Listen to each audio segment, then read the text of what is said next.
everybody. I'm here and going to do a quick little demo for you called the Alien Landscape Drawing. So what I want you to do is draw along with me while I do this, and the nice thing about this is you can pause anytime if you feel like you need to catch up.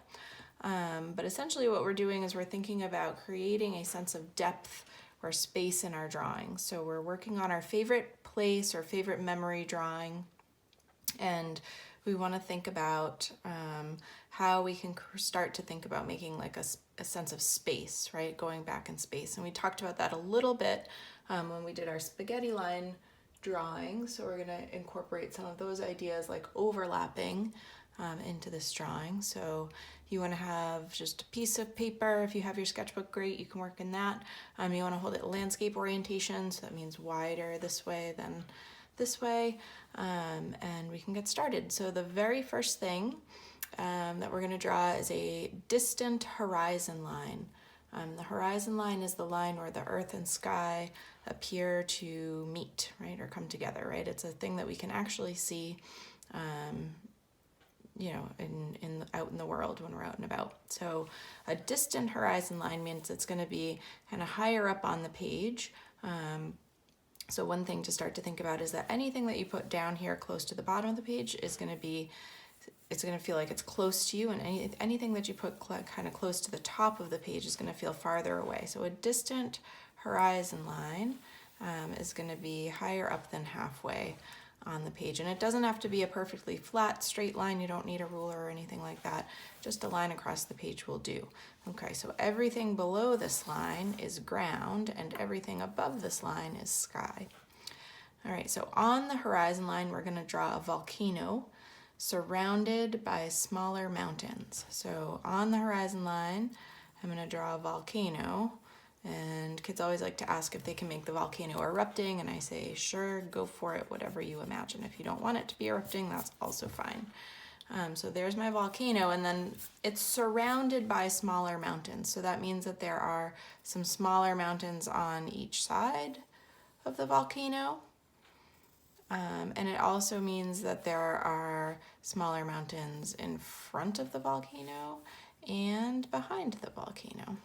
Okay, so there's my volcano surrounded by smaller mountains. In the sky, I'm going to have a sun and two moons. All right, so there's my sun, and here are my two moons. You can really make them however you want them to be. I think kind of a part of the reason why the sun is in the picture is just so that we have a sense of our light source. So this isn't a focus for our drawing, our favorite place drawing, but it's kind of a fun thing to think about. If this is the sun and it's shining on these mountains and volcanoes, you can kind of think about how they're going to be in shadow on the side that's away from the sun or from the light source. So if you'd like to add in a little shading on your mountains and volcano, you can go for it. Okay, and then I'm going to see, the next thing I see is a river winding toward me from the horizon line. So here's my horizon line. I'm going to pick a spot on the horizon line, and I'm going to make a winding river. So the river is going to wind towards me, and we kind of talked about how as things come closer to the bottom of the page, they are going to appear closer to you. Another thing that we want to think about is how things that are far away are going to be smaller than things that are closer to us. So as this river gets closer to us, it's going to be wider and wider and wider and wider. So there's my winding river. So a couple of things to think about here, like I just said, just to recap. Things that are closer to the bottom of the page are going to be closer to us. Things that are closer to the top of the page or closer to the horizon line are going to be farther away from us. And there's a change in size with distance, right? So something that's up close here is going to seem really big, but as it moves back towards the horizon line, it's going to be small.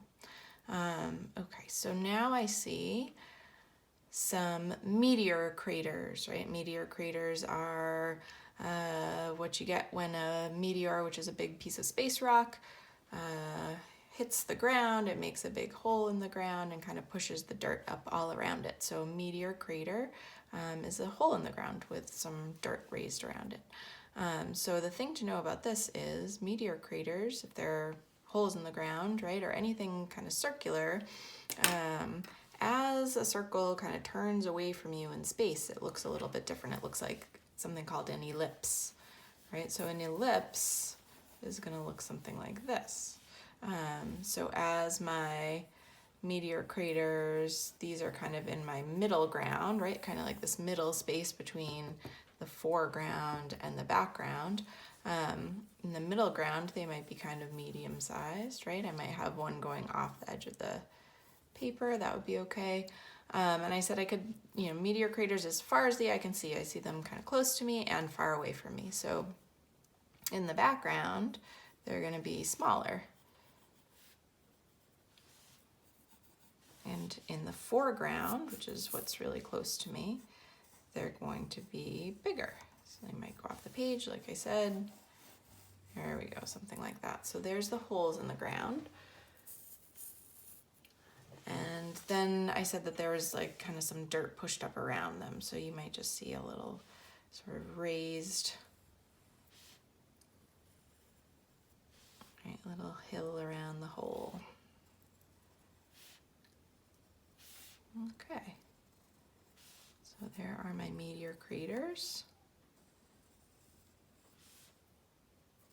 And usually the way I do this drawing in class would be like I would kind of just narrate to you what I saw and you guys would all draw it.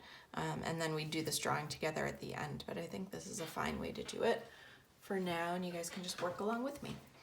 So there are my meteor craters. And then the next thing that I see is two aliens way off in the distance, and they're talking to each other. So if I know they're way far away, I know they're going to be up kind of near the horizon line here, but not way up here because then they'd be in the sky. I want them on the ground, so I'm going to put them below the horizon line. And I'm going to have them, let's just say they're right here, and they're talking to each other. And you can draw your little aliens however you like.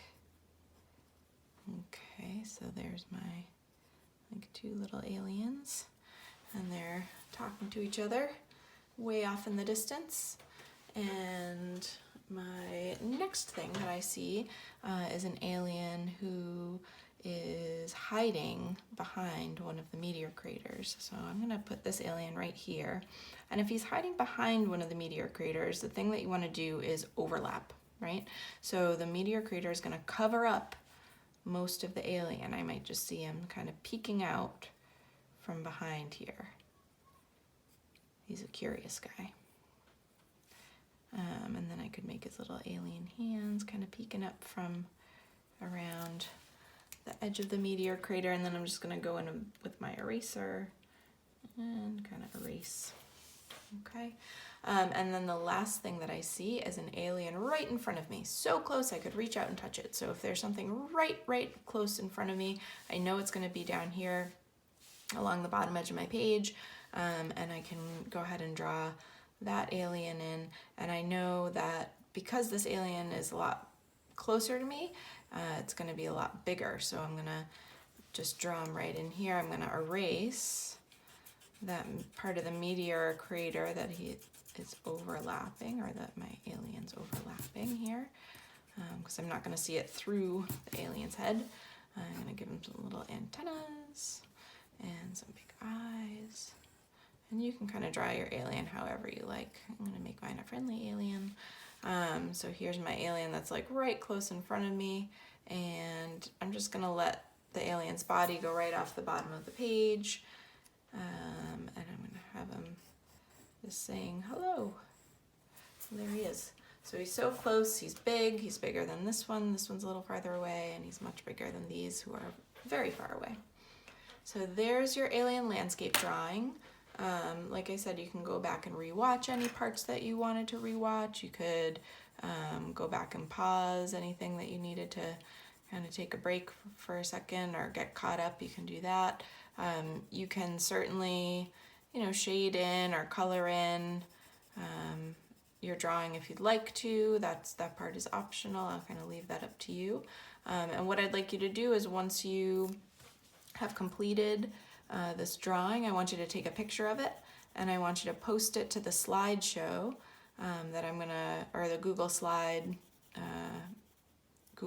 document that I'm gonna add to the assignment for this. So you're gonna, everybody's gonna post their work right on the Google Slideshow so that we can all see how we did. So you can kind of see what everybody else's aliens look like.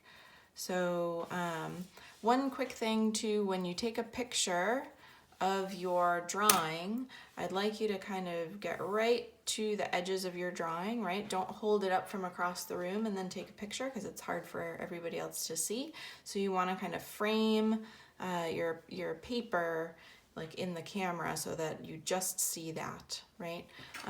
So you get a nice like clear picture that everybody's going to be able to see and appreciate. So I hope you had fun with this drawing, and I'll check back in soon. And again, feel free to email if you have any questions, and yeah, take care.